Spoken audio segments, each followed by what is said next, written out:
Welcome to another podcast, another episode of Beyond the Vanishing. You can go onto YouTube, subscribe to me here at Beyond the Vanishing. You can search for it there and make sure you subscribe.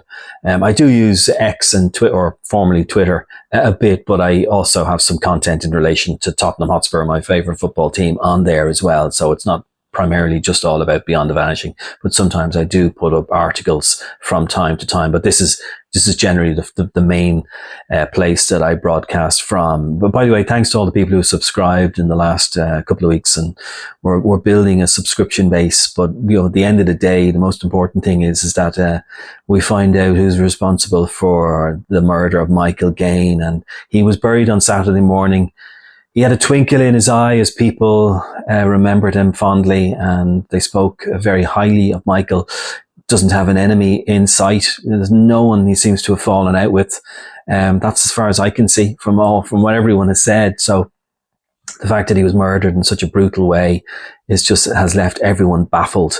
Now, just a couple of things, especially this morning in just some of the newspapers. Reviews have opened by the Gardaí. Reviews have opened into Tina Satchwell and Michael Gaine investigations and how they've been conducted. So we will have to wait and see how that progresses. The suspect in the suspicion of the murder of Michael Gaine, the man who was arrested and released without charge, by the way. So he hasn't been charged with anything. He's an innocent man as things stand by the law. But Michael Kelly, the former soldier who was living on the land of Michael Gaine's land, he has taken out a case against him to say he didn't like the questioning. So the organisation, I think it's changed now, but it was known as GSOC. So he has made a complaint to them, and that was made about 2.5 weeks ago. Over the questioning of when he was brought to the station and questioned about the suspicion of the murder of Michael Gaine. So he has made a complaint about that. It's a formal complaint, so I'm sure they'll have to investigate. I mean, GSOC, for example, they're supposed to be impartial. A lot of people are skeptical about it because it'd be like me committing a crime and then me investigating myself, that kind of thing. It just doesn't seem right, but it's what we have, and we'll have to wait and see how they do it. We have to just accept that they're going to do it in the professional way, hopefully, and that things will be followed through. So, whether or not Michael Gaine was in that slurry tank or he wasn't, lessons have to be learned in relation to how a missing persons case could be a homicide at the beginning. And I think that's what Garda Commissioner Drew Harris has said. There has to be lessons learned about these two cases. How Tina Satchwell was in the house, the cadaver dogs weren't used initially, as far as I can see, because when they were brought in afterwards, they found the place where she was buried in the cement. And then I think with this case, could they have been used much more efficiently, and could Michael Gaine have been found quicker? Because I think initially when he went missing, we thought, oh, it's a suicide, or he's just gone off, he doesn't want to come back, like people disappear. But then as things started to, gather pace a little bit, then they realized it was a murder investigation. So as things stand, the last person to see, and this is just going from what the newspapers have been saying and what media outlets have been saying. RT did an interview with Michael Kelly. He said he saw Michael Gaine at 10 a.m. Now, you must remember Michael Gaine left the Centra, got his phone credit 9:48 and arrived at the farm approximately at 10 a.m. And they went through what they were going to do that day, the two Michaels. And then Michael Kelly, the soldier who was living on the land, said that Michael Gaine was going off to meet a man about a tractor or something like that. And he'd be back later. And he never returned. And Michael Kelly went off to make coffee in his farmhouse. Now, I don't know about his alibi for the remainder of that day. Maybe Gardaí know more about that, but that's all we know at the moment in relation to that. But reviews have opened into Tina Satchwell and the Michael Gaine cases. So I don't know. I mean, a lot of you have commented in the comment section in relation to similarities between Ian Bailey case and Sophie de Plascan, de Plantier, if you remember Toscan de Plantier, that case many decades ago. A lot of you have said that this could drag out and could be similar ramifications in terms of maybe the Garda investigation wasn't done thoroughly.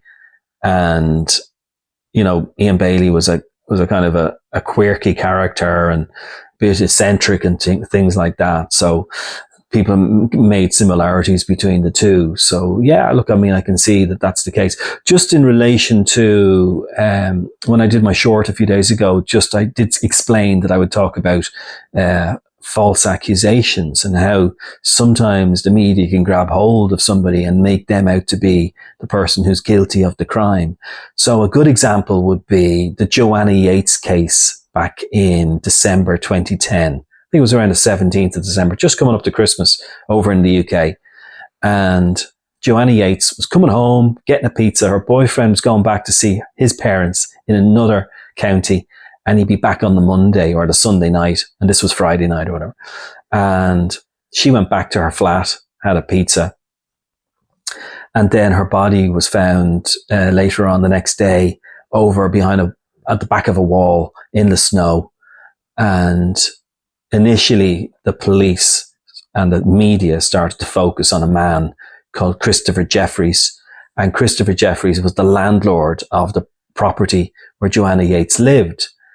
And he was eccentric looking. He was a bit quirky, and he had long grey hair and stuff like that, and just looked a bit strange. But it didn't mean he was guilty. But the media latched onto him very quickly, and Sky News were hounding him in the street. He'd come out and he was like, well, you didn't know what to do. He was like, it was all over the place. So eventually, they figured out that he had absolutely nothing whatsoever to do with the Joanna Yates murder. And in fact, it was another tenant living in another property in that building, a man called Vincent de Back from the Netherlands, he was a computer programmer, and he had all sorts of abuse on his laptop. I won't go into all that, but you can Google that one. And when they had checked him out, and he was the one responsible for killing Joanna Yates.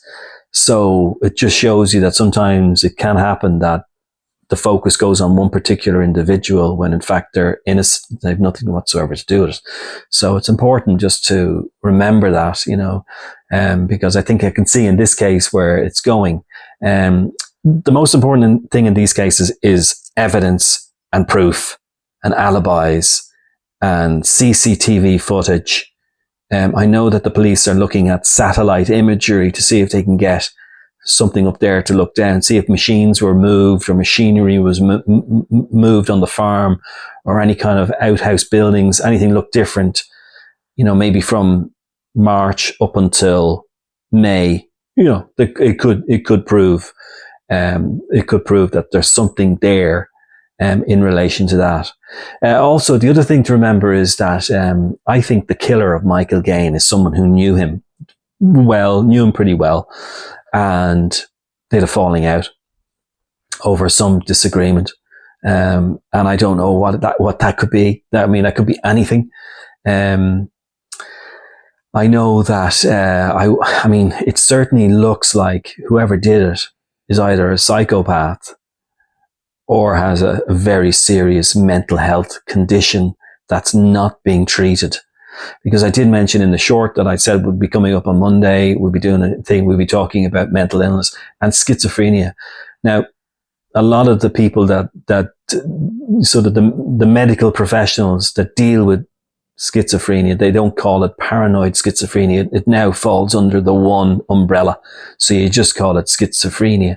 But they sometimes use paranoid schizophrenia. So paranoid schizophrenia, a lot of people have it. Not saying like it's 1 in 10 or anything like that, but the percentage of people around the world, there are people that have it, and a good percentage, and it's treated. They're usually sometimes the victims in crimes.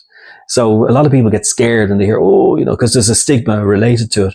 But usually if it's well known to authorities or to medical professionals that this person has it, they can be treated with medication and everything should be okay. And they would have to try out different medications to see which one suits and which fits that patient. And so everything should be okay at that stage. The problem is when that is left to go unnoticed, or the person's not receiving treatment, or they're homeless, or they're on drugs or something like that. That's when you can hear voices and you can feel that you're being persecuted. There are symptoms of schizophrenia. They're talking about me behind my back, or that person's out to get me. They're definitely plotting to get me here. I'm being persecuted and I'm having to keep moving. I can't deal with this. that's the kind of stuff you would probably find a person with paranoid schizophrenia has. And it's scary. It's scary, but they can get help. There's help out there and there's meds out there that can treat the problem. And that should be okay. It's just when it's not being treated. So I think the person who killed Michael Gaine and who dismembered him, I think the person is not well. But also I think has a serious mental health condition, either PTSD, post-traumatic stress disorder, and can fly off the handle very quickly, or has paranoid schizophrenia. And I've laid out what that means and what the symptoms are. And the reason I've come to that conclusion is because everybody who has spoken about Michael Gaine has spoken about him very highly. Everyone has said how nice he was. He had the twinkle in his eye. He was a lovely person. He helped out people. And a good example of that would be he was out hunting and he came across the soldier, and the locals call him the Yank, but the soldier, Michael Kelly, and he gave him a property on his land. It was a derelict farmhouse or cottage or whatever. No electricity. But out of the kindness of his heart, he gave it to him. And there's not many people that do that. I probably wouldn't do it. I'm always afraid. It's not so much that I haven't got a kind heart.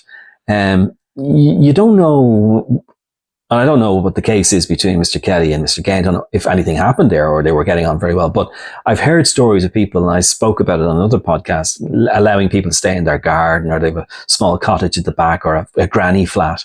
And the relationship breaks down, rent stops being paid, or they get into loggerheads with this person. And then you're kind of going, why did I let that person in? And I can understand it's lovely to have a kind heart and to do a really nice deed for people. Absolutely no problem with that. I'm just a little skeptical when it comes to things like that, because if it backfires, it can backfire catastrophically. And, it's just, let's say you get to a point where you want that person off your land or out of that back garden or whatever it is, and they don't want to go. It can get into a big row and a big argument. So I do see he Michael Gaine was a nice man. He made kind gestures to a lot of people and would always help out people, and ask them how they were. And that's a lovely trait to have. And himself and Janice seemed to have a good relationship. I believe she worked abroad at one stage and he went to visit her. That's how they met initially in the beginning, and the relationship took off, and how tragic it must be for the family to see how it's ended. It's dreadful. It's just dreadful. I mean, none of us can comprehend what's happened there. And, I mean, you go to the farm and then all of a sudden you disappear and you're found in the slurry being pushed onto the farm, and bits and pieces of you are there, so I don't know what's going on with the Garda investigation. They haven't come out and done a press conference in a very long time. I believe there's an investigation into Tina Satchwell and into the Michael Gaine murder, and maybe different approaches. Maybe they can learn from this, but this has all the hallmarks of something dragging on for a very long time. And let's hope in 10 years' time we're not still talking about it. Let's hope it's solved very quickly. And remember, there have been Gardaí and detectives down through the years who have solved a lot of cases and brought justice to some families who've lost a loved one. So it does happen. And from time to time, things can go awry or go wrong. Maybe they did make mistakes. I don't know. I wasn't there. None of us know, but there is investigations going on. So hopefully they can ascertain exactly what happened in the early days and why maybe it wasn't raised to homicide quicker than a missing persons. But they didn't have a body. They didn't have a body, and it was in the agitator. And how do we know the agitator didn't dismember Michael Gaine? I don't know. These are all the questions we have, but no one has come out and said much.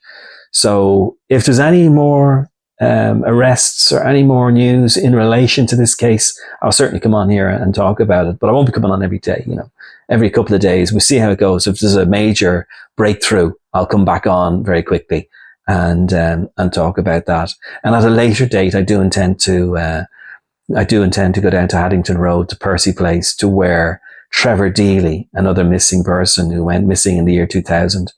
I will be going down to that area to just look to see exactly what could have happened to him and what we think possibly happened. And I'll be asking you people to also come up with some reasonable explanations of what happened to Trevor Deely. But in the meantime, make sure you subscribe and like the post as well. And I'll interact with as many as I can. Obviously, no one has been found guilty of the murder of Michael Gaine. There has been someone brought in for questioning, but they were released without charge. So don't mention any names in the comments, please. Otherwise, I have to remove them. I don't want to, but just from a legal point of view, we have to be very careful how we word things. So I would appreciate a little bit of decorum with that. Okay, guys, have a great day. It's Beyond the Vanishing. That's the YouTube channel. Make sure you subscribe and I'll talk to you soon.